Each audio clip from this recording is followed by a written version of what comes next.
Émilie devait accoucher aux alentours du 1er mars, et sa grossesse se déroulait à merveille. Même les nausées matinales avaient disparu après le 1er mois. Je ne regrettais donc pas d'avoir fait un aller-retour sur notre campus de Columbus la veille de la Saint-Valentin. Ce n'était qu'à 2 heures de route, et avant de prendre la route, j'avais rappelé à Émilie de m'appeler sur mon portable si quoi que ce soit arrivait. Le trajet fut agréable, et j'ai pu mener mes affaires sans encombre.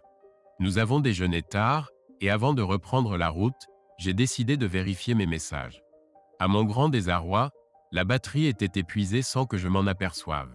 J'ai rapidement emprunté un téléphone sur le campus pour appeler ma fille, mais elle ne répondait pas. Inquiet, j'ai appelé Bridget pour lui demander de vérifier qu'Émilie allait bien. Quand je l'ai eue au téléphone, la voix de Bridget n'avait rien de son calme habituel. « Dieu merci vous appelez », dit-elle. « Émilie a perdu les os peu après votre départ. Elle est en plein travail à l'hôpital en ce moment. Ne prenez pas de risques, mais il faut revenir au plus vite. » Paniqué, j'ai bondi dans ma voiture et filé vers Atlanta. Même si Émilie était passionnée par son travail, elle avait encore besoin de beaucoup d'aide.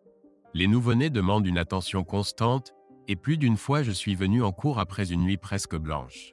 Émilie tenait bon sans se plaindre, mais je voyais bien qu'elle était tout aussi épuisée. En plus de s'occuper de bébé Bridget et de changer ses langes, Émilie devait l'allaiter. Bridget m'a rappelé combien cela demande d'énergie à une mère. C'était mouvementé, mais nous nous en sortions. Et à mesure que le bébé grandissait, nous avons commencé à trouver nos marques, bien que différemment. Une fois de plus, Bridget s'est révélée providentielle. Elle a rapidement inscrit Émilie à des cours pour parents où elle pouvait socialiser avec d'autres parents de nouveau-nés. Dès le 2e mois, Émilie emmenait déjà sa nouvelle fille au cours et était ravie de sortir de la maison. Un jour qu'Émilie partait pour l'un de ses cours, j'ai entendu la sonnette d'entrée. Ce n'était pas inhabituel. Émilie avait du mal à gérer la porte avec un bébé dans les bras. Alors quand j'ai ouvert, je souriais, mais j'ai été stupéfait de voir qui se tenait sur le seuil. C'était Laurie. Depuis que j'avais reçu la lettre de Laurie et appris son geste, j'avais maintes fois imaginé ce que je lui dirais si je la revoyais un jour. Je brûlais d'envie d'exprimer ma colère, de la couvrir de reproches et d'exiger des réponses à toutes les questions qu'elle avait laissées en suspens. Mais quand je l'ai fait, j'étais stupéfait. Je ne m'attendais pas à la revoir, et maintenant qu'elle était là, les mots me manquaient. Je ne pouvais que rester planté là à la regarder. « Bonjour, John », dit-elle avec prudence. « Je peux entrer ?» Comme en pilote automatique, je m'écartai de la porte et elle entra pour s'asseoir sur le canapé comme si rien n'avait changé entre nous. Je ne pouvais m'empêcher de l'observer. Elle était toujours une femme séduisante. Mais elle semblait aussi plus âgée, avec des rides sous les yeux et quelques traits sur le visage dont je ne me souvenais pas. Ses cheveux semblaient négligés, ce qui ne lui ressemblait pas. Au moins, ses vêtements étaient appropriés à son âge, pensais-je, me rappelant comment elle avait agacé Émilie avec sa garde-robe trop juvénile. « Tu as vraiment du culot de te présenter ici ?» dis-je finalement. « Crois-moi, dit-elle d'une voix morne, j'appréhendais ce moment. Je sais que tu dois me détester. Je sais combien je t'ai fait souffrir. » Ma colère montait, mais je tentais de la contenir. « Je ne crois pas, Laurie. Je ne pense pas que tu réalises ce que tu as fait à Émilie et à moi. Oublions la douleur d'avoir été abandonnée par l'épouse et la mère d'Émilie. Oublions l'humiliation d'avoir été délaissée pour un autre. Oublions que tu es parti sans un mot, sans t'expliquer, ni même dire au revoir. Ta disparition m'a rendu sujet d'une enquête policière. Ils ont fouillé notre maison et saisi ma voiture à la recherche de traces de sang. Grâce à toi, ma réputation a été ternie. Nos amis m'ont abandonné et j'ai failli perdre mon poste à l'université. J'ai reçu des appels et des lettres de haine parce que des inconnus pensaient que je t'avais tué et dissimulé ton corps. Il y a des gens qui étaient prêts à me lyncher si cette affaire avait assez duré, m'écriai-je, reprenant mon souffle et baissant le volume. Alors non, je ne pense pas que tu aies la moindre idée du mal que tu m'as fait. Pendant que je parlais, son visage pâlit et elle baissa la tête, incapable de résister à ma colère. Quand j'eus terminé, elle leva les yeux et je vis des larmes couler sur ses joues. Elle sortit un mouchoir de son sac, essuya ses yeux et dit d'une voix basse « Je suis tellement désolé, John. Je n'avais aucune idée de tout cela. Je suis vraiment désolé. J'ai bien peur que désolé ne soit pas le mot approprié, dis-je sèchement. À ce moment-là, j'aurais dû la renvoyer. Mais après tant de mois de réflexion, je ne pus m'empêcher de demander « Pourquoi as-tu fait ça? Qu'est-ce qui t'a poussé à quitter Émilie et moi ?» Je ne voulais pas en arriver là, gémit-elle.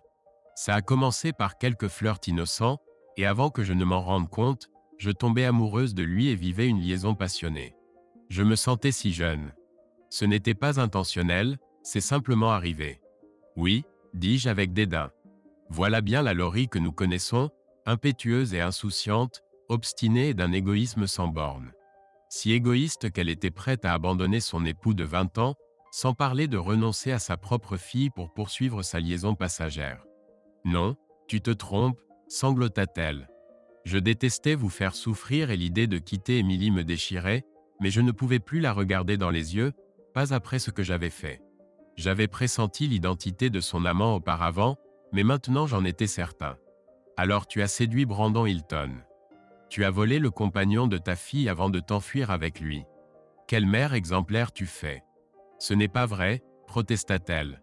Je tentais de protéger Émilie. J'ai poussé Brandon à rompre avec elle. Je sus que c'était un mensonge dès que je l'entendis. Non, tu n'essayais pas d'aider Émilie. Tu as fait en sorte que Brandon rompe avec elle pour prouver que tu étais plus désirable qu'elle. Pas étonnant que tu ne puisses plus regarder ta fille dans les yeux. C'est simplement pathétique. Elle ne tenta pas de réfuter mes accusations, se contentant de couvrir son visage de ses mains en sanglotant, mais je n'en avais pas fini avec mes questions. Alors après avoir remporté cette compétition avec ta fille, tu as simplement décidé de disparaître, de t'évanouir sans la moindre explication, sans même faire ta valise? Ce n'était pas comme ça, se défendit-elle.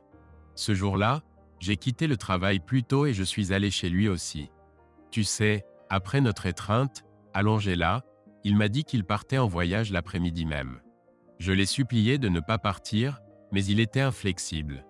Il s'est levé pour s'habiller, et quand j'ai vu la valise qu'il avait préparée, j'ai pensé qu'il m'abandonnait comme Émilie. Puis il s'est retourné et m'a dit « Alors, tu viens ou pas ?» J'ai réalisé qu'il ne me quittait pas. Il voulait toujours que je sois avec lui. J'étais euphorique et folle de lui. Et voilà, je suis simplement montée dans la voiture avec lui et nous sommes partis, dit-elle en haussant les épaules comme si cela expliquait tout. Je savais que Laurie était impulsive, mais cela dépassait tout ce que j'aurais pu imaginer. « Tu es parti en n'emportant que les vêtements que tu portais ?» demandai-je, stupéfait. Son visage rougit de gêne. « Eh bien, j'avais quelques vêtements chez Brandon dans un sac de sport, tu sais, pour pouvoir me changer si nécessaire après nos rencontres. » Ce petit détail ne fit qu'attiser ma colère, mais je l'ignorais car je ne comprenais toujours pas. « Comment faisiez-vous pour l'argent ? Tu n'as jamais fait de chèque ni utilisé de carte de crédit. » Je me sentais déjà assez mal d'avoir quitté Émilie et toi, dit-elle précipitamment. Je ne pouvais pas prendre l'argent dont vous aviez besoin pour subvenir à ses besoins. À ce moment-là, j'avais déjà compris à quel point elle était égoïste, alors j'ai immédiatement laissé cette explication me passer au-dessus. Non, ce n'était pas la raison. Tu ne voulais simplement pas qu'aucun d'entre nous ne sache où tu allais ni avec qui. Tu as décidé de partir dans ta petite aventure romantique, et tu ne voulais pas que moi, Émilie ou qui que ce soit d'autre ne sache ce que tu faisais. L'expression sur son visage m'indiqua que j'avais bien compris la situation. Mais je ne comprends toujours pas comment tu as fait sans argent, ai-je poursuivi. Brandon a un fonds fiduciaire, dit-elle. Il est très fortuné. Puis son visage rougit à nouveau. Et j'avais un compte bancaire dont tu ignorais l'existence à mon nom de jeune fille.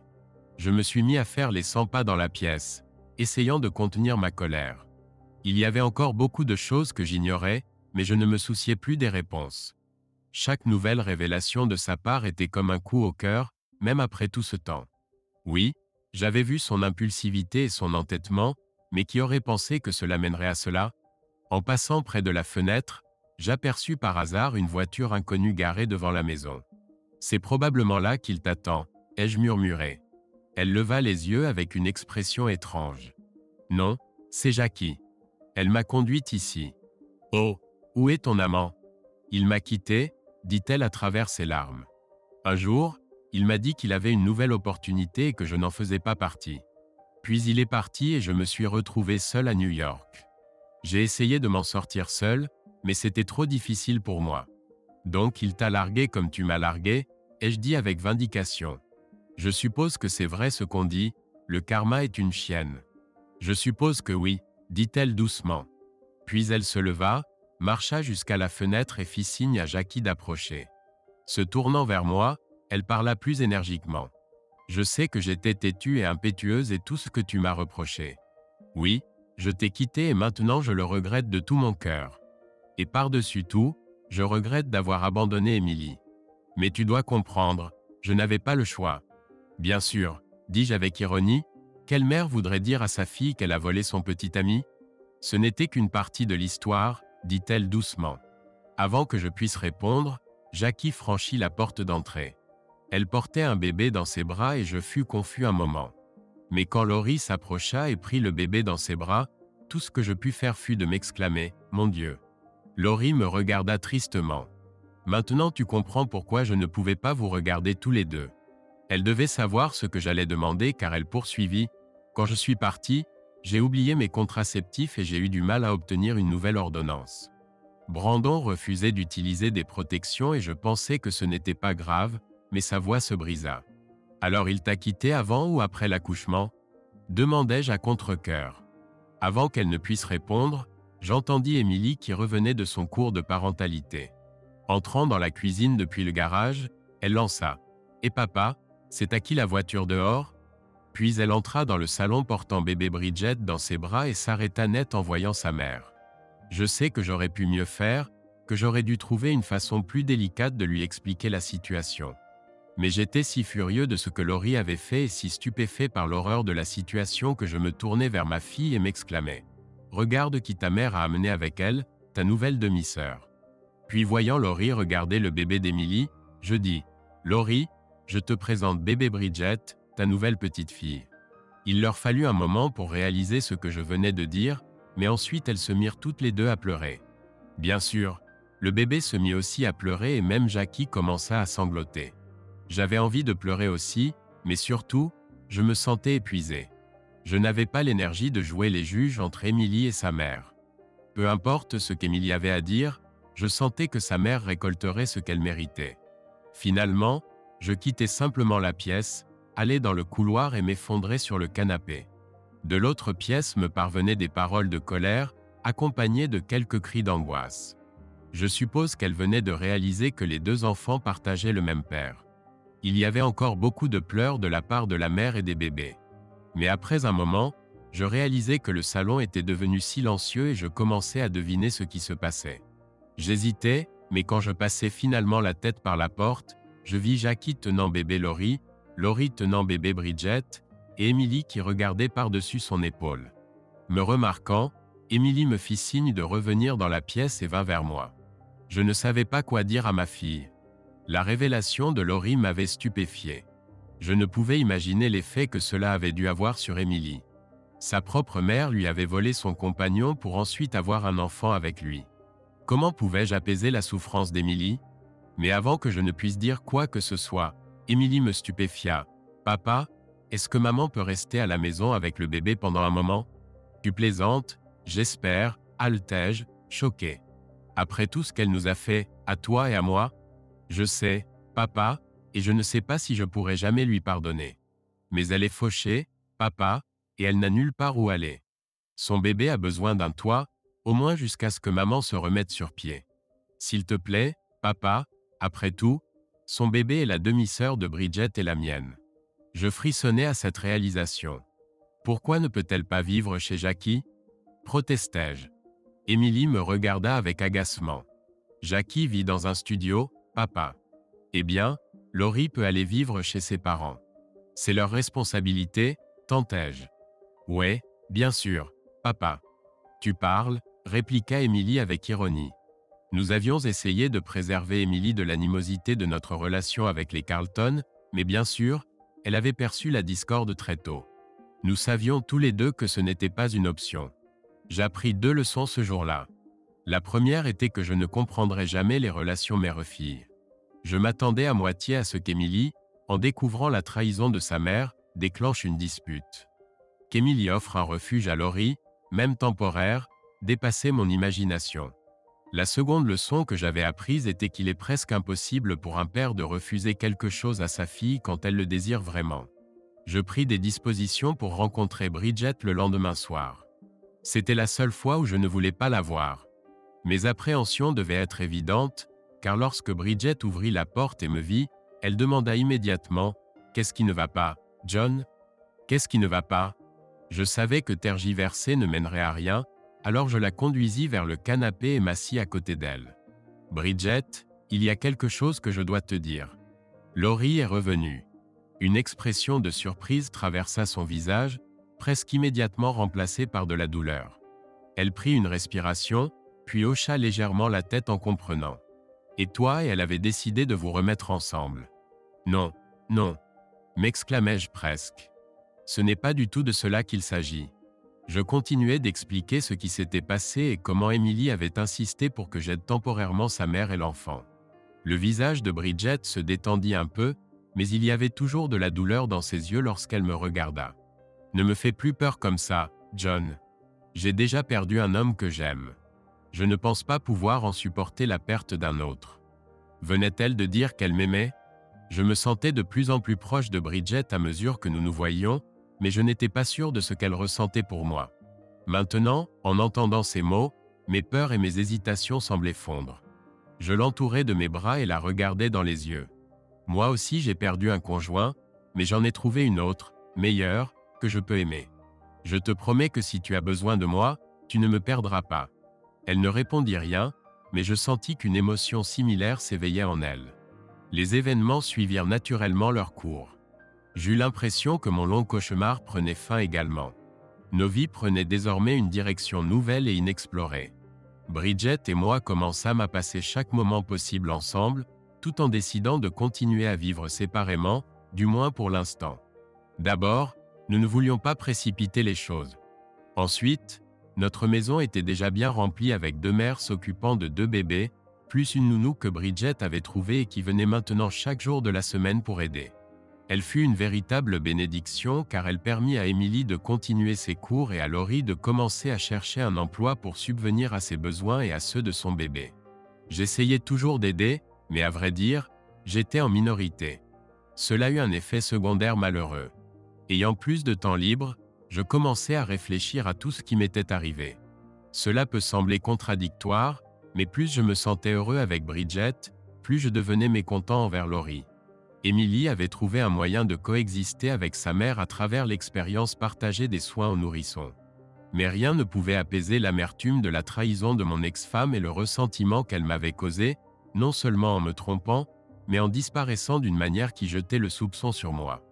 Avec le temps, cependant, je découvris que le centre de mon ressentiment se déplaçait vers une personne qui avait jusqu'ici évité toute conséquence, Brandon Hilton. C'était lui qui avait séduit mon épouse. C'était lui qui avait souillé l'honneur de ma fille. Et c'était lui qui avait terni mon nom, peut-être irrémédiablement. Plus déplaisant encore était le fait que la séduction n'était plus reconnue comme un délit. Apparemment, la société était parfaitement disposée à laisser des prédateurs comme Hilton séduire épouse et fille, puis détourner le regard quand ils partaient brusquement. Ne devrait-il pas y avoir une forme de châtiment pour toute la souffrance qu'ils laissaient derrière eux? Je relus l'incident d'Oxbow. Cette fois, j'éprouvais plus de sympathie pour les membres de la milice qui avaient traqué les voleurs de bétail. Certes, ils avaient pendu les mauvaises personnes, mais ils avaient été contraints d'agir par un système judiciaire inefficace qui ne pouvait pas les protéger. De plus, je me rappelais que les crimes que ces hommes tentaient de commettre n'étaient pas mineurs. Priver un éleveur de son troupeau, et il pourrait ne pas être capable de nourrir sa famille quand les neiges d'hiver hurleraient à travers la prairie. Voler le cheval d'un homme et vous le condamnez presque certainement à une mort lente par inanition et déshydratation, loin de toute civilisation. Il n'est pas étonnant que les justiciers aient pris les armes contre cette mer de troubles pour poursuivre ceux qu'ils estimaient leur avoir causé du tort. Je comprenais que Brandon Hilton n'avait pas mis ma famille en péril de famine ni ne m'avait laissé errer à pied dans le désert à la recherche d'un point d'eau. Mais il avait causé un préjudice réel et tangible à ma famille et moi.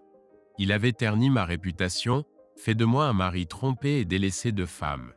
Au fil du temps, je me suis mis à consacrer de plus en plus de mon temps libre à rechercher sa trace, sans parler des nuits blanches à méditer sur les formes appropriées de représailles pour ses actes. La plupart des professeurs d'université ne sont pas bien payés, particulièrement en lettres et sciences humaines. La perte du salaire de Laurie avait considérablement réduit notre budget familial, et j'avais maintenant plusieurs bouches supplémentaires à nourrir, ainsi qu'une nounou à rémunérer pour s'occuper des nourrissons. N'ayant pas les moyens d'engager une agence de détective pour retrouver mon adversaire, je me suis rabattu sur l'alternative du pauvre, Internet. Brandon avait naturellement un compte Facebook, mais il n'avait pas été mis à jour depuis plus d'1 an. De plus, je doutais qu'il accepte ma demande d'amis pour que je puisse suivre ses activités. Une recherche Google a fait apparaître son nom sur une liste d'étudiants en droit, mais avec peu d'informations supplémentaires. Suite à cette découverte, je me suis rendu au bureau des admissions pour consulter leurs archives. L'assistante administrative, bien que cela lui fût officiellement interdit, m'a aimablement laissé examiner son dossier. La seule chose que j'ai apprise était qu'il venait aussi de Savannah. Cette révélation m'a fait frémir. Laurie aurait-elle pu le connaître à l'époque? Mais j'ai vite réalisé l'absurdité de cette idée. Elle devait être partie pour l'université alors qu'il n'avait que quelques années. Cette constatation m'a fait maudire Laurie à nouveau pour son refus insensé de tenir compte de son âge. Poursuivant mes recherches, je suis devenu une sorte d'expert sur le comportement singulier d'une certaine héritière d'une chaîne hôtelière portant le même nom. Mais je ne parvenais pas à localiser Brandon Hilton. Il semblait avoir déjà échappé à ceux qui l'avaient rattrapé. L'inutilité de mes recherches n'a fait que renforcer ma détermination à le retrouver. Une partie de moi observait mes actions avec stupéfaction. Que pensais-je faire si je trouvais cet homme? L'affronter? Je n'étais ni ceinture noire en arts martiaux ni expert en combat à main nue. De plus, il avait 20 ans de moins que moi et m'aurait probablement mis une correction. Comment pouvais-je espérer obtenir réparation de sa part si je ne parvenais même pas à le trouver? Mais ces réflexions ne faisaient rien pour apaiser ma colère. Il avait attaqué ma famille, volé mon épouse et détruit notre foyer. Il m'avait déshonoré et terni ma réputation, des affronts qui m'étaient insupportables. Autrefois, je savais que la réponse aurait été simple. Au XIXe siècle, quand l'honneur était en jeu, la partie offensée provoquait l'autre en duel à l'épée ou au pistolet. Mais mes recherches m'avaient appris que l'armée était largement responsable de l'arrêt des duels. Les soldats et marins se battaient tellement en duel que l'armée l'avait déclaré criminel. Ils avaient besoin de soldats sur le champ de bataille. Au XXe siècle, les duels étaient devenus une tradition révolue. Je connaissais l'histoire et les raisons pour lesquelles la société s'opposait si fermement à toutes ces activités extra-légales. Mais la même pensée ne me quittait jamais. Comment un homme pouvait-il restaurer son honneur sans se faire justice soi-même, sans devenir vengeur? Alors j'ai poursuivi ma quête obsessionnelle et solitaire de l'homme que je haïssais, bien que je ne l'ai jamais rencontré face à face, bien que je n'ai aucun plan pour m'occuper de lui, même si je parvenais à le trouver. Mais rien de tout cela ne m'empêchait de me faufiler vers mon ordinateur tous les quelques jours pour voir si de nouvelles informations étaient apparues. Quand le printemps est arrivé, j'avais pratiquement abandonné l'espoir de jamais découvrir où se trouvait Brandon Hilton. J'étais prêt à accepter qu'il avait disparu et que je ne le reverrais ni n'entendrais plus jamais parler de lui. Alors un soir, je fus stupéfait quand l'une de mes recherches révéla un article du Savannah Morning News. À sa lecture, j'en restais abasourdi. J'appelai immédiatement Bridget pour voir si je pouvais venir lui parler de ma découverte. Je ne pouvais pas en discuter avec Emily car je ne voulais pas la bouleverser et je ne voulais pas partager la nouvelle avec Laurie, mais je ne pouvais pas garder cela pour moi. Je l'ai trouvé, dis-je avec excitation, en tendant l'article imprimé à Bridget. Tu ne croiras jamais ce qu'il vient de faire. Elle parcourut rapidement l'article et me le rendit. Je ne comprends pas, John. Je sais que tu détestes Brandon, mais en quoi son mariage te concerne-t-il? Je ne pouvais pas comprendre pourquoi Bridget n'était pas choquée par cette nouvelle, mais je réalisais alors qu'elle ne pouvait pas en saisir l'importance. Bridget, le nom de jeune fille de Laurie était Carlton, m'écriai-je. Ce misérable est fiancé à Cecily Carlton, la sœur de Laurie et la sœur d'Emily. Incroyable, halta-t-elle. Pourquoi ne laisse-t-il pas la famille Carlton tranquille? C'est comme s'il se vengeait sur les femmes Carlton. Je n'y avais pas réfléchi sous cet angle et j'essayais de raisonner. Non, dis-je lentement, je ne pense pas que ce soit le cas. Mais d'après ce qu'il savait, il s'agissait de Laurie et Emily Manning. Je doute qu'ils connaissent le nom de jeune fille de Laurie, il ignore probablement qu'ils sont apparentés, lui et Cecily. Peut-être pas, admit-elle, Mais je ne comprends toujours pas comment les Carlton ont pu laisser Cecily se fiancer avec lui après ce qu'il a fait à Emily et Laurie. C'est justement ça, dis-je, ils ne le savent pas non plus. Depuis que Laurie et moi nous sommes mariés, il n'y a pratiquement plus eu de contact entre elle et sa famille. Je suis sûr qu'ils savent maintenant que Laurie est en vie, mais ils ignorent probablement avec qui elle est partie. Rufus Carlton pense sans doute avoir trouvé un jeune avocat prometteur de Savannah comme futur gendre. Si Brandon ne sait rien et que les Carlton ne savent rien, demanda Bridget, alors pourquoi vous souciez-vous de ce qui se passe à Savannah? Je secouai la tête. Brandon ignore peut-être qu'il existe un lien entre eux, mais d'après ce que je comprends, il est de retour. Il est comme un voleur qui cambriole votre maison et revient pour la cambrioler à nouveau. Il a une dette envers moi, et cette fois je vais agir. Une expression inquiète apparut sur le visage de Bridget. John, à quoi pensez-vous? Vous n'allez pas faire quelque chose d'insensé, n'est-ce pas? La force n'a jamais rien résolu. Je ne l'ai pas dit à Bridget, mais en tant qu'historien, je savais que ce vieil adage était faux. Vous pensez que la force n'a jamais rien résolu? Dites cela aux Carthaginois après que Caton ait forcé les Romains à conquérir leur armée, à massacrer tous leurs hommes, à réduire leurs femmes en esclavage et à couvrir leurs champs de sel pour que rien n'y pousse pendant 7 ans. Cela a plutôt bien réglé la question pour Carthage, pensais-je. Mais ne voulant pas alarmer Bridget, je dis simplement, je ne sais pas ce que je vais faire, mais je ne peux pas rester les bras croisés à regarder cela se produire. Maintenant que les allées et venues de Brandon Hilton n'étaient plus un mystère, mon humeur ne fit qu'empirer. La possibilité d'une vengeance n'était plus un fantasme. J'étais maintenant confronté au dilemme de ce qu'il fallait faire. J'avais toujours cru en la loi. En tant qu'historien, je ne savais que trop bien ce qui arrive quand les gens prennent leur soif de vengeance en main. Mais après ce qui était arrivé à ma famille et moi, je ne pouvais tout simplement pas rester là à laisser cet homme impuni. Ma fierté, mon honneur et mon sens de la justice exigeaient une réponse. Brandon Hilton devait payer pour ce qu'il avait fait. Finalement, après une longue nuit d'insomnie, je pris ma décision. L'ayant prise, je découvris que je pouvais concevoir un plan pour obtenir satisfaction. Je n'avais pas beaucoup de temps, mais je pensais pouvoir accomplir ce qui devait être fait en me dépêchant.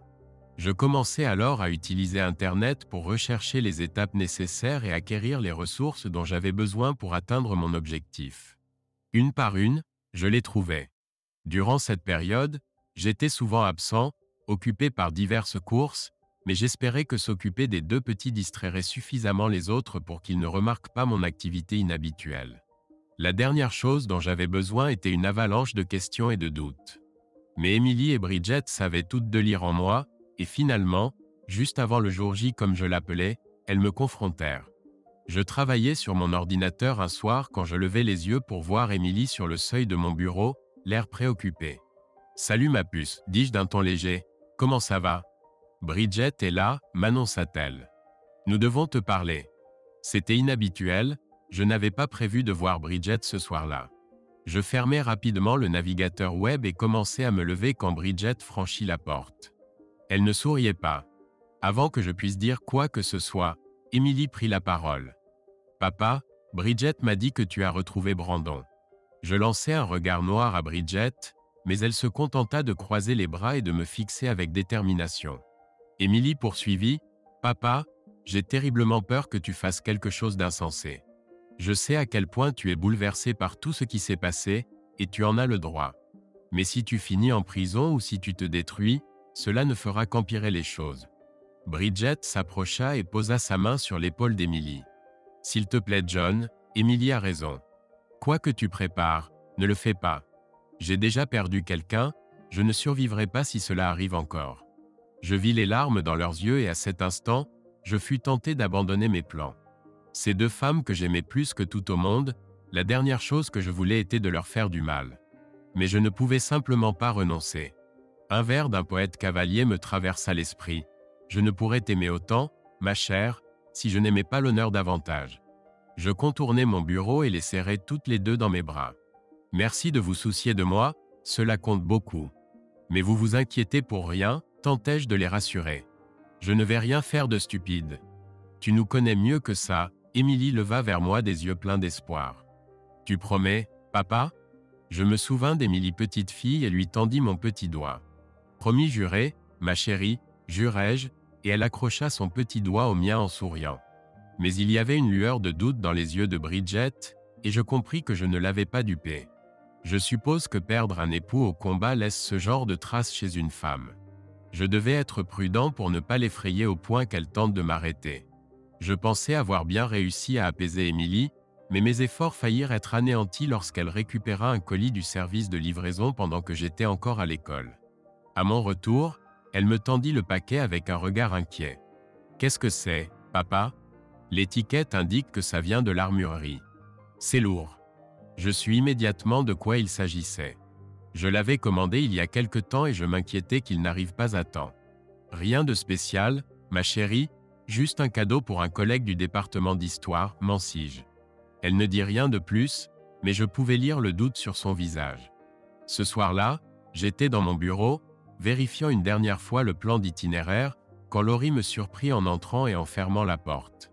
Je lui avais fait comprendre que sa présence avec son bébé dans notre maison me déplaisait, et jusqu'ici elle s'était tenue à distance. « Que veux-tu » demandai-je froidement. Pendant un moment, elle me fixa simplement, puis son visage s'empourpra et elle se mit à pleurer. « Je sais que je t'ai blessé, que j'ai été infidèle, que je t'ai fait souffrir, dit-elle en réprimant un sanglot. Et je sais que je n'ai aucun droit de te demander quoi que ce soit, mais… » Elle dut faire une pause avant de poursuivre. « S'il te plaît, ne te fais pas de mal et ne va pas en prison à cause de moi. J'en ai assez fait comme ça. Je ne peux pas supporter d'être la cause de plus de souffrance pour toi, Émilie ou même Bridget. » Je restai immobile. « C'est bien ton problème, Laurie. Tu penses toujours que tout tourne autour de toi, mais ce n'est pas à propos de toi, c'est à propos de moi. Je fais ce que je dois faire. Tu es sorti de ma vie et tu ne pourras plus y revenir, ni maintenant ni jamais. Tu comprends ?» Son visage pâlit, puis elle fit volte-face et s'éloigna rapidement. Après un moment de réflexion, je sortis de mon tiroir une copie de l'annonce de mariage parue dans le Savannah Morning News. Je la pliai et la mis dans une enveloppe, puis rassemblai tout l'essentiel. Demain serait le jour J et je voulais partir tôt. Me réveillant aux premières lueurs du jour, je pris une douche, me rasai, saisis mes affaires et me faufilai dans la cuisine pour prendre mon petit déjeuner avant de partir. Je terminai ma deuxième tasse de café quand Émilie entra dans la pièce avec le bébé dans les bras. Elle remarqua immédiatement ma valise et me regarda d'un air interrogateur. « Où vas-tu, papa ?» demanda-t-elle anxieusement. « Je rentrerai tard ce soir ou tôt demain matin, ma chérie, lui ai-je dit. »« Où vas-tu » demanda-t-elle à nouveau, et je pouvais voir son anxiété grandir. « Tout ira bien, ma chérie, je te le promets. »« Tout ira bien, lui dis-je en embrassant son front et celui du bébé. Avant qu'elle ne puisse parler, je plongeai la main dans ma poche et lui tendis l'enveloppe que j'avais scellée la veille. « Rends-moi service, chérie. Quand Laurie rentrera du travail cet après-midi, donne-lui ceci. » Une véritable peur brillait maintenant dans ses yeux, mais avant qu'elle ne puisse dire quoi que ce soit d'autre, le bébé se mit à pleurer. Et pendant qu'elle s'occupait de lui, j'en profitai pour m'éclipser discrètement. En quittant l'allée, je me demandais si Émilie attendrait le retour de Laurie avant de lire l'annonce. Cette pensée me fit réfléchir, et je sortis mon téléphone portable de ma poche pour l'éteindre. Je ne souhaitais parler à personne avant d'accomplir ce que je devais faire. Il faut environ 4 heures pour aller d'Atlanta à Savannah, alors j'atteignis la ville en début d'après-midi. Après un déjeuner rapide, je m'arrêtai dans un modeste hôtel pour me reposer et me changer. Bien qu'on fût au printemps, il faisait déjà chaud et humide à Savannah. Une brise soufflait depuis l'océan, certes, mais elle ne parvenait guère à adoucir la température. Je portais le costume de laine sombre que j'avais apporté. Il était quelconque, mais convenable pour une cérémonie. Cela me convenait parfaitement. Je ne souhaitais pas attirer l'attention, du moins pas pour le moment. La climatisation de la voiture me maintint confortable pendant le trajet jusqu'à la cathédrale. Mais dès que je me garai et commençai à marcher vers l'entrée, je me mis à transpirer. Je vérifiai que ma veste était bien boutonnée. Le mariage était sur invitation uniquement, mais personne ne vérifie jamais la liste des invités. J'attendis qu'un groupe d'invités monte les marches pour me joindre à eux.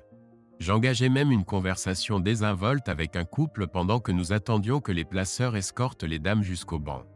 Quand on me le demanda, je dis vouloir m'asseoir du côté de la mariée, non par désintérêt pour la famille Carlton, mais parce qu'il y avait plus de monde de ce côté-là. La meilleure façon de passer inaperçu, pensai-je. La cathédrale était un endroit magnifique pour une noce.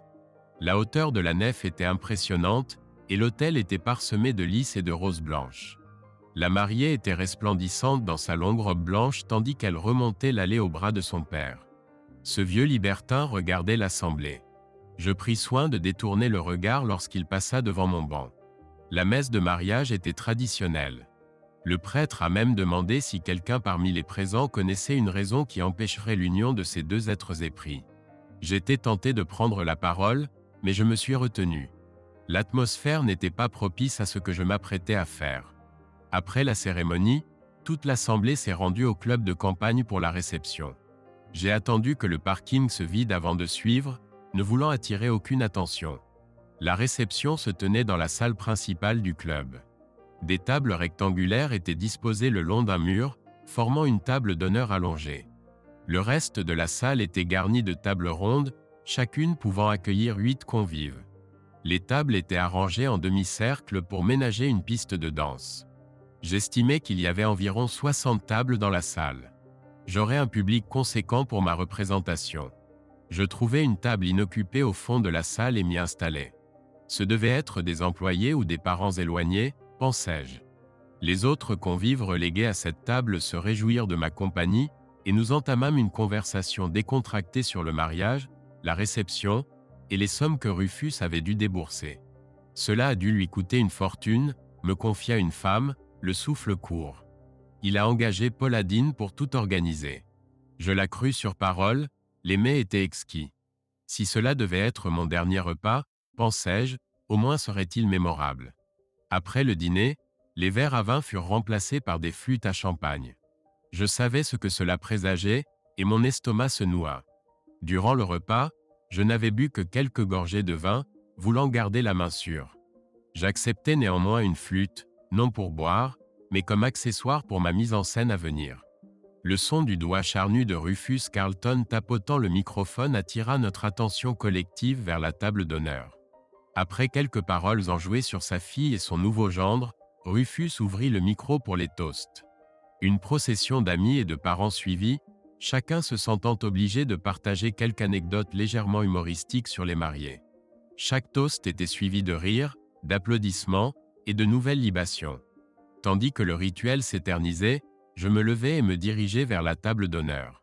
Après quelques interventions supplémentaires, l'ambiance commença à s'apaiser et le témoin, comme je l'espérais, demanda si quelqu'un d'autre souhaitait intervenir. Je levai mon verre et m'exclamai d'une voix forte. « J'ai un toast à porter. » Comme j'étais debout sur le côté, la plupart des convives assis à la table d'honneur peinaient à me voir. Je ne pensais pas qu'il y aurait beaucoup de personnes dans l'assistance qui pourraient me reconnaître, mais je ne voulais prendre aucun risque. En montant sur l'estrade derrière les invités d'honneur à la table principale, je constatai que la plupart des convives ne me prêtaient aucune attention. Cela va changer, pensai-je avec détermination. Je saisis le microphone et m'éclaircis bruyamment la gorge. Je voulais attirer l'attention, mais ma gorge s'était soudainement asséchée. Il était temps de commencer. Nous avons entendu beaucoup d'anecdotes sur le passé aujourd'hui, mais je souhaite parler de l'avenir de Monsieur et Madame Hilton, dis-je d'un ton artificiellement enjoué. Et par avenir, j'entends bien sûr leur descendance. Cela suscita des rires et quelques acclamations dans la foule. Je prédis que ce couple aura de nombreux enfants, poursuivis-je. Je ne peux pas parler pour Cécilie, mais je peux certainement témoigner des aptitudes de Brandon dans ce domaine. Il y eut encore quelques rires, mais un léger murmure parcourut l'assistance, et je remarquai que certains se regardaient d'un air interrogateur. J'élevai la voix. Je peux l'affirmer avec certitude car Brandon a déjà engendré au moins 2 enfants à ma connaissance. J'entendis Madame Carlton soupirer, et aussitôt l'assistance se mit à chuchoter. Rufus Carlton se tourna pour me dévisager, et soudain la reconnaissance illumina son visage. « Vous êtes John Manning. Vous n'étiez pas invité au mariage. Descendez de cette estrade. » Brandon était assis près de l'estrade, légèrement éméché. Mais quand il entendit mon nom, quelque chose sembla attirer son attention et il commença à se lever. Je me penchai rapidement, posai ma main sur son épaule et le repoussai fermement sur sa chaise. Quelqu'un avait coupé le microphone, mais cela ne me déstabilisa pas. J'avais enseigné l'histoire à des classes de 300 étudiants dans un amphithéâtre, je savais donc comment projeter ma voix. J'ai quelque chose à dire, déclarai-je d'une voix forte. Rufus cria à nouveau que quelqu'un me fasse descendre de l'estrade. À ma droite, quelques jeunes hommes, probablement des amis de Brandon, tentaient de se frayer un chemin entre les tables pour intervenir. J'étais prêt. Je me baissai, déboutonnai ma veste, et l'ouvris du côté gauche pour révéler le holster que je portais. De ma main droite, je sortis un magnum, 357 au canon de 20 cm et le pointai vers les hommes qui approchaient. Des cris éclatèrent dans la salle et les hommes battirent précipitamment en retraite. Monsieur Magnum et moi souhaitons vous dire encore quelques mots au sujet de Brandon Hilton, dis-je d'une voix forte, maintenant ma main gauche sur son épaule. Il leva les yeux vers moi, ses pupilles aussi larges et blanches que les gâteaux de mariage servis au dessert. Comme je le disais, Brandon Hilton est déjà le père d'au moins 2 enfants, poursuivis-je. Souhaitez-vous savoir de qui? Me tournant vers Rufus, je grondai. Le premier enfant est de votre seconde fille, Laurie, et le second de votre petite fille, Emily. J'entendis la mariée hurler et me tourner sévèrement vers elle. C'est exact, Cécilie, criai-je.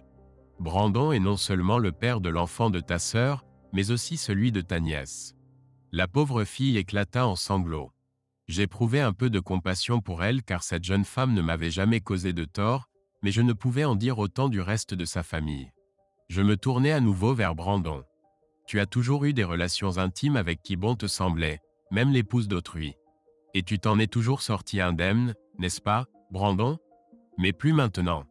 Sur ces mots, je me penchai, saisis Brandon par ses cheveux bouclés dorés, et le tirai en arrière.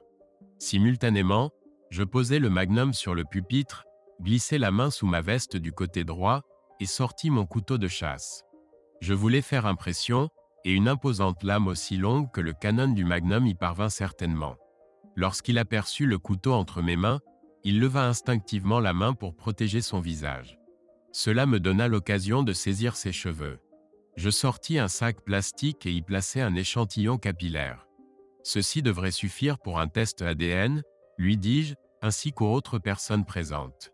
Réalisant que je n'allais pas l'anéantir, le jeune homme s'affaissa sur son siège.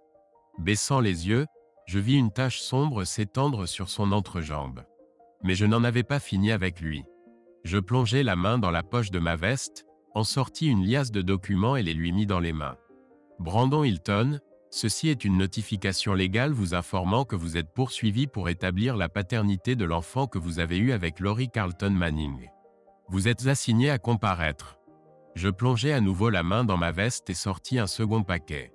Brandon Hilton, ceci est une notification légale concernant une action en reconnaissance de paternité pour l'enfant que vous avez conçu avec Emily Manning. Ces documents vous sont signifiés. Je le regardai avec dégoût. N'envisage même pas de disparaître à nouveau. J'ai déjà informé le département de la protection de l'enfance de Géorgie.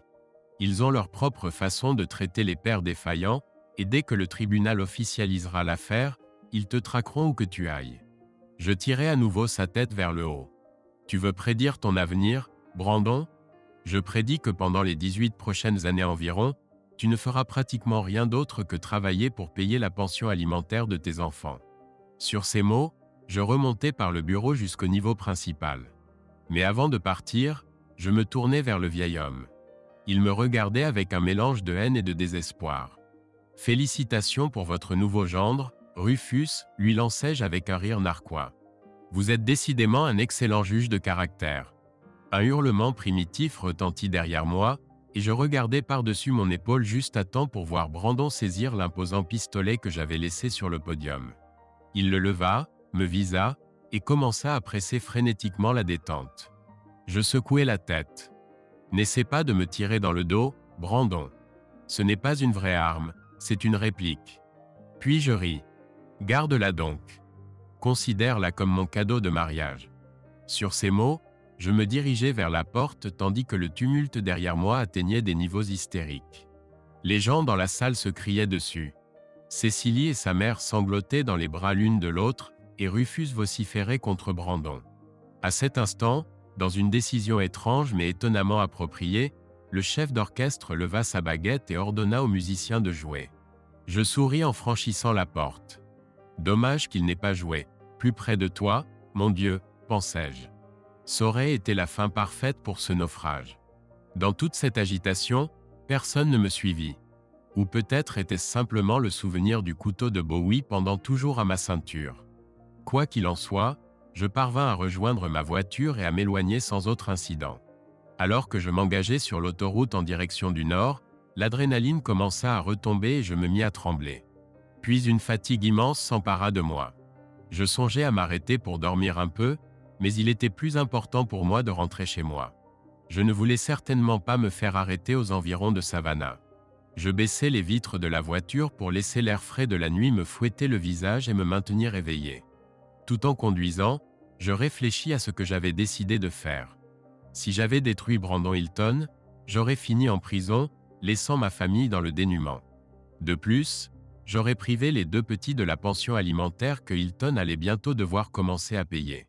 Je suppose que d'une certaine façon, je suis devenu une sorte de justicier, mais je l'ai fait à ma manière, dans le respect de la loi.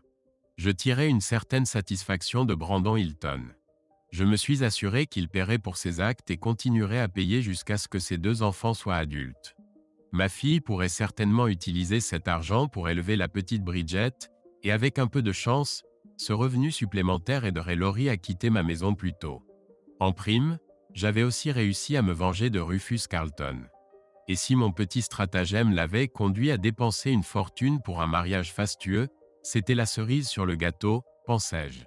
Quoi qu'il arrive, je me sentais bien, comme si un lourd fardeau avait été ôté de mes épaules. Il était bien passé minuit quand j'arrivai enfin dans notre quartier d'Atlanta. Je comptais être très discret pour ne réveiller personne. Mais en m'engageant dans l'allée, les lumières du rez-de-chaussée étaient déjà allumées.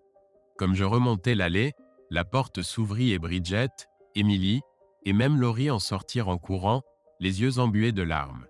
Emily fut la première à m'atteindre et tomba dans mes bras, sanglotante. « Papa, j'ai eu si peur. » Bridget me rattrapa alors. « Ne refais plus jamais quelque chose d'aussi insensé, John Manning. Et s'il t'avait attaqué? Si quelqu'un avait sorti une arme? » Je les pris toutes les 2 sous mes bras et les ramenai dans la maison. Les 2 femmes ne voulaient pas me lâcher, et nous nous effondrâmes tous les 3 sur le canapé, épuisés. Quand Bridget sentit le fourreau contre son côté, elle m'obligea à sortir le couteau Bowie et à le lui montrer avec le sac rempli des cheveux de Brandon. « Je n'arrive pas à croire que tu aies emporté cette chose, » s'exclama-t-elle. Puis elle me regarda, perplexe. « Tu sais que ces cheveux n'auraient aucune valeur probante, n'est-ce pas ?» demanda-t-elle. « Je sais, » répondis-je. « Le tribunal lui ordonnera de fournir un nouvel échantillon pour le procès. » Mais obtenir celui-ci était très amusant, et cela a certainement convaincu tout le monde ici que j'avais raison. De plus, cela a littéralement terrifié Brandon. Puis une pensée me frappa. « Comment savez-vous ce qui s'est passé là-bas ?» Je le leur ai dit doucement Laurie. « Cécilie m'a appelé et m'a raconté ce qui s'était passé. »« Cécilie t'a appelé ? Tu ne lui as pas parlé depuis des années ?» dis-je, incrédule. « Je sais, » dit Laurie, « mais elle devait m'appeler pour savoir si ce que tu avais dit sur Brandon était vraiment vrai. Quand je lui ai tout raconté, elle a dit qu'elle allait entamer une procédure d'annulation dès demain. » J'acquiesçai. J'étais heureux d'entendre cette nouvelle. Les larmes coulaient toujours sur le visage de Laurie. « Je sais que tu ne l'as pas fait pour moi, John, mais merci d'avoir sauvé Cécilie de ce monstre. Ce sera vraiment difficile pour elle pendant un moment, mais au moins elle connaît la vérité maintenant plutôt que plus tard. Je vous remercie d'avoir sauvé ma petite sœur. » J'acquiesçai à nouveau. J'avais agi pour mes propres raisons, mais j'étais tout de même soulagé de savoir que la vie de Cécilie ne serait pas ruinée par cet être sans morale. Malgré mes appréhensions, la police ne s'est jamais présentée chez nous cette nuit-là ni le lendemain. Je pensais que Rufus s'en prendrait à moi, mais apparemment, il a dirigé sa colère vers Brandon. La vie de ce jeune homme allait rapidement à la dérive. Comme elle l'avait dit à Laurie, Cécilie avait fait annuler son mariage, arguant que Brandon lui avait dissimulé des informations cruciales. Entre-temps, lors du procès concernant les 2 demandes de paternité que j'avais déposées, le tribunal a statué qu'il était effectivement le père des enfants de Laurie et d'Emily, accordant aux 2 femmes une pension alimentaire appropriée. Avec ces données personnelles enregistrées auprès de la division de soutien aux enfants de Géorgie, Brandon Hilton était devenu un homme surveillé. La réception de mariage fut la sensation de l'année, et bien que la liste des invités ne comptât que 500 personnes, des milliers de résidents de Savannah prétendirent avoir été témoins du fiasco. Sans surprise, Brandon quitta la ville peu après. J'ai entendu dire qu'il occupe maintenant un poste subalterne dans l'administration municipale de Macon. Ce qui m'a vraiment surpris, c'est que Rufus Carlton l'ait apparemment aidé à obtenir ce poste. Je suppose que Rufus a décidé que le fait que Brandon ait un emploi était dans l'intérêt de tous. Bien sûr, après avoir versé 2 pensions alimentaires chaque mois, Brandon n'a plus beaucoup d'argent de côté. Cécilie et Laurie sont restées en contact, et finalement Laurie est revenue s'installer à Savannah. Je pense que sans ma présence, Rufus était prêt à l'accueillir à nouveau dans la famille. Ou peut-être a-t-il réalisé que bannir sa fille n'était pas une décision très sage. Quoi qu'il en soit, son départ fut un soulagement pour moi. Après tout ce qui s'était passé, j'aimerais pouvoir dire que je lui ai pardonné, mais ce serait mentir, et j'étais heureux qu'elle ne fasse plus partie de ma vie. Emily vit toujours à la maison, mais souhaite trouver son propre logement bientôt. Elle a trouvé un bon emploi ici à Atlanta et suit des cours du soir pour obtenir son diplôme universitaire. Elle s'est également suffisamment remise pour recommencer à construire une vie sociale. Être mère célibataire n'est pas facile, mais Bridget et moi prenons plaisir à garder le bébé, et cela aide. En effet, Bridget et moi nous sommes mariés lors d'une petite cérémonie privée. Elle m'a dit après mon aventure de justicier qu'elle ne me laisserait plus jamais hors de sa vue, alors j'ai décidé d'accepter l'inévitable et d'officialiser notre union. Maintenant que mon excursion personnelle façon Avengers est terminée, j'ai décidé d'écrire un livre sur le sujet. J'espère que mes futures interactions avec ceux qui souhaitent faire justice eux-mêmes ne seront que d'ordre académique. Cependant, il semble qu'il reste encore une potentielle justicière dans ma vie. Ma nouvelle épouse a pris le couteau Bowie, l'a encadré et l'a accroché au-dessus de notre cheminée. Elle m'a clairement averti que si je tentais une telle sottise à nouveau, elle le décrocherait pour effectuer une intervention dont je me souviendrai éternellement. Je pense qu'elle plaisante, mais je ne compte pas prendre le risque de le découvrir. Fin. Si vous avez aimé cette histoire, merci de nous soutenir avec un « j'aime » et de partager vos impressions dans les commentaires. Merci.